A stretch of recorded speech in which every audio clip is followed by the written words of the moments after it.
اوس د صدقه الفطر یعنی د سرسایې په باره کې هغه څه وضاحت چې آیا دا په چا باندې لازمي ده، چاله ورکولی شي، څومره مقدار کې به یې ورکړي، مسافر کم چې بهر ملکونو کې اوسېږي هغه به په کم حساب سره ورکوي. نو اول خبره چې سرسایه دا به څوک ورکوي، په چا باندې لازمي ده. نو سرسایه او زکات دا تقریبا په یو قسمه خلکو باندې لازمي دی، خو فرق پکې هغه شته دی. نصاب نور یو دی. یو فرق په دې کې دا دی، یعنی عام نصاب خو تاسو ته معلوم وي چې په سونه کې 7.5 تولې، په چاندۍ کې 52.5 تولې، او په نغدو کې چې دی نو د 52.5 تولې چاندۍ قیمت. بیا چې کله دا ګډوډ شي، مطلب د یو زنانه سره سونه هم ده، چاندي هم ده، یو سر سونه هم ده او نغدي روپۍ ورسره د ضرورت اصلیه نه خالي دي، نو بیا به نصاب چاندۍ ته اړولی کېږي، د چاندۍ حساب بلکې 52 تولې قیمت حساب بلکې. دا خو عام یو نصاب دی. خو دا خو د زکات لپاره دی. زکات کې بیا یو تجارت مال دی. نو اوس ګوره په زکات او په صدقه الفطر په نصاب کې هغه یو دوه درې فرقونه دي. یو فرق دا دی چې د زکات په مال کې مالی نامي کېدل شرط دی، یعنی په دې کې به بړوتري راځي، زیادت په کې راځي، او د صدقه الفطر په هغې کې دا شرط هغه نشته دی. نو په دې کې اوس څه داخل شول؟ په دې کې هغه د کور هغه اشیا چې هغه په کال کې یو پیر هغه هم نه استعمالېږي، هغه سامان اگر که په دې کې څه زیادت نه راځي، نه چا د تجارت لپاره اخیستلی دي، نو دا به د صدقه الفطر او دغه شان د قربانۍ هغه هم دی، د دې په نصاب کې به دا جمع کېږي. او هر چې زکات دی په هغې کې دا نه جمع کېږي، په دغې باندې زکات نشته دی. د کور په اضافي سامانونو باندې کوم چې په دې صندوقونو کې پراته یي او کوم چې اضافي ټوکي او هر څه چې، نو دا صرف د صدقه الفطر په دې نصاب کې به صرف جمع شي، چې جمع شي 52 تولې نصاب ته راغی، به صدقه الفطر به ورکوي او قرباني به هم کوي. نو یو فرق خو دغه شو چې د زکات په هغې کې د تجارت مال یعنی مال نامي بړوتري به کې راځي، هغه به کې شرط دی، او د صدقه الفطر به دې کې دغه شرط هغه نشته. بل د زکات په دغه نصاب کې په دغه مال باندې کال تېرېدل شرط دی، چې یو کال پې تېر شي نو الو زکات لازمېږي. که مخکې څوک ورکړه جدا خبره، خو چې یو کال تېر شي نو الو پې زکات لازمېږي. او هر چې صدقه الفطر او د قربانۍ نصاب دی نو په دې باندې کال تېرېدل هغه شرط نه دی. که څوک د دغه اختر په دې ورځو کې هغه هم صاحب نصاب جوړ شو، کال پې نه دی تېر شوی، بیا به هم د صدقه الفطر هغه ادا کوي. وصدقه الفطر دا څومره مقدار دی؟ نو په دې کې هغه 2 نصابونه دي. یو د غنمو دی، نو په غنمو کې هغه نیم سوا دی. نیم سوا چې دی نو په حکم 2 کیلو راځي، نو علما احتیاطا 2 کیلو چې دی نو هغه فرمایي چې د غنمو نه به 2 کیلو هغه. د غنمو نه علاوه دا پوره سوا هغه د وربشو، د خرمو او د وسکو دی. دا 3 قسمه څیزونه د دې بیا پوره سوا دی. نو د دې نه نن سبا 3.5 کیلو هغه راځي، 3.5 کیلو. نو هر چې د غنمو حساب ولګې نو د غنمو نه چې په 14,000 روپۍ هغه سټه شي.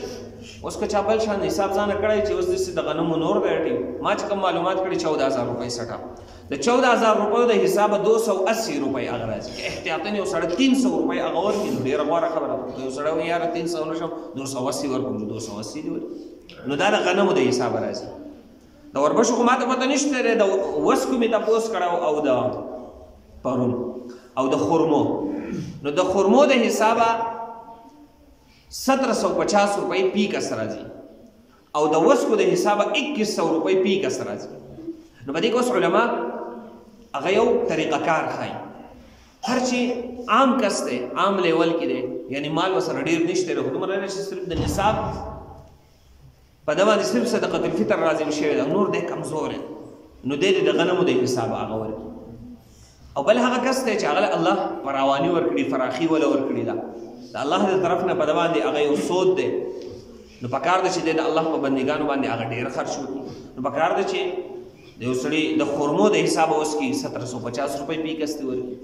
یو سړی داسې دی چې هغه وایي یاره زه د وسکو د حسابه زما وس رسېږي، دی د وسکو د حسابه پی کس 2100 روپۍ ورکړي چې د غریب پیدا هغه وشي، او غریب چې دی نه هغه د هغه څه پیدا وشي، په دې په بدله کې به الله دته په آخرت کې هغه پیدا ورکړي دی مالداره.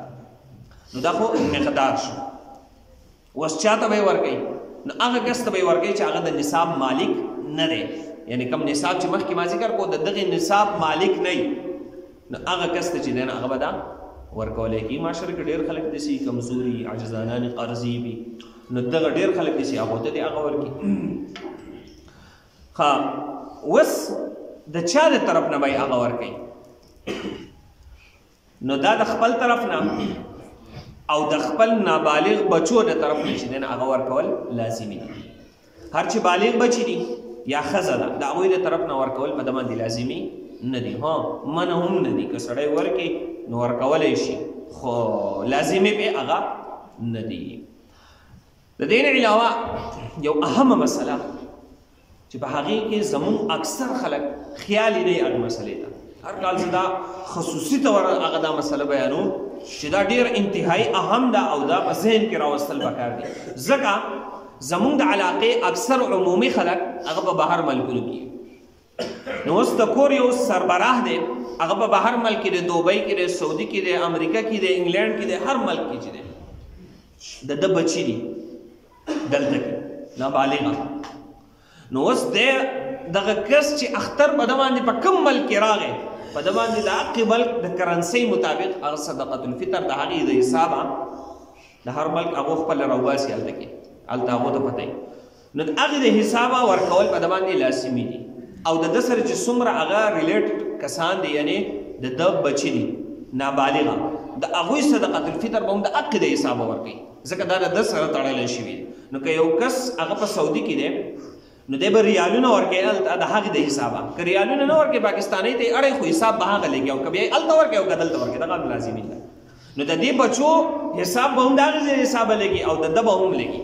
ها د دې نه علاوه د ده بیبي ده ښځی ده مور و پلارې دي او دی هم د هغو ورکوي، نو هغه بیا د هغې د حسابه لازمي نه ده، د دې د حسابه دې ورکوي ځکه دا په ده باندې لازم نه دي. نو د ده چې کوم نابالغه بچي دي هغه د هغوی سرسایه به هم د هغې د حسابه ورکوي، نو بیا هلته یې که ورکوي او که دلته ورکوي دغه بیا د ده لپاره برابره خبره ده. او بل سرسایه چې دی نو هغه کم وخت کې ورکول پکار دي، نو دا لازمي نه ده چې د اختر په هغې سهار باندې هغه ورکړلی شي.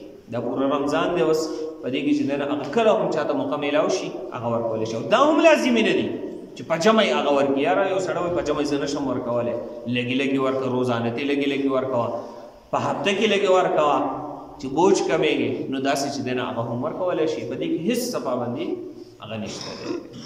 نو دغه د سرسایې او د صدقة الفطر څه مسایل و دغه بیان شول.